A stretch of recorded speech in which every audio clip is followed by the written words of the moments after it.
This is the Global Intel Network, and welcome to the Operation Epic Fury. Operation Epic Fury has entered a decisive new phase.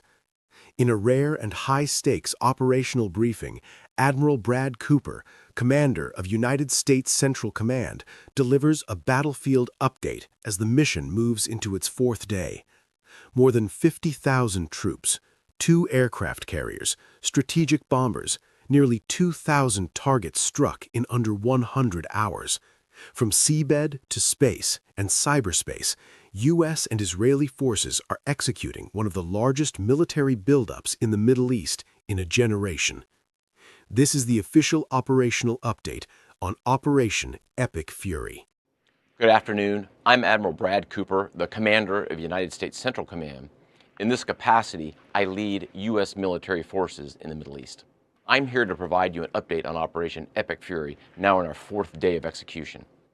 First, I'd like to express my deepest condolences to the families and teammates of the extraordinary Americans who've been killed in action, and I'd also like to extend our prayers for a speedy recovery to the wounded. Yesterday, you heard from Secretary Hegseth and the Chairman of the Joint Chiefs. Today, I'd like to give you an operational update on where we are and provide you with some key facts.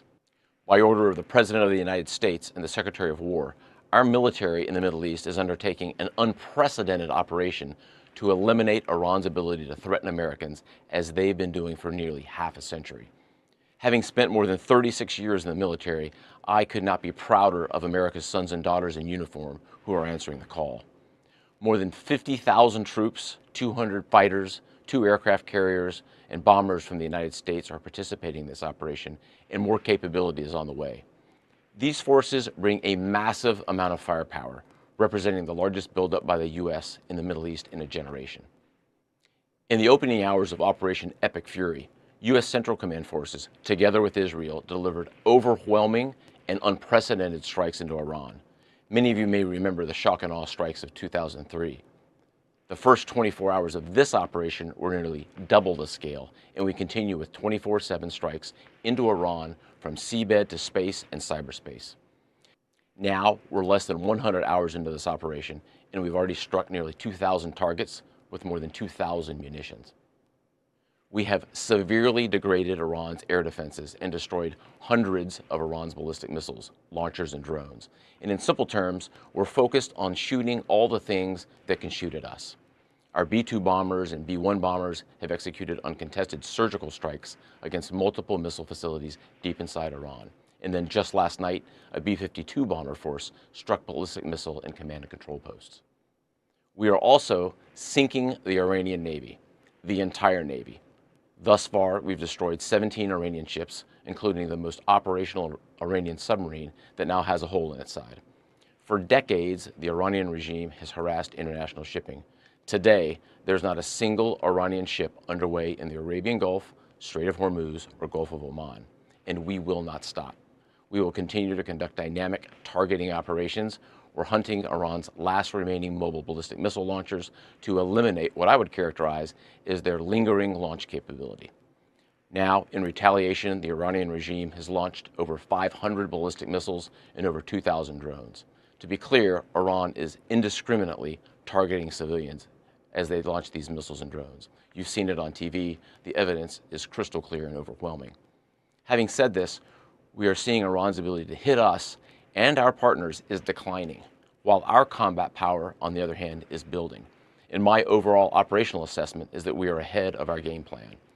Along the way, every single branch of our military is achieving unprecedented success.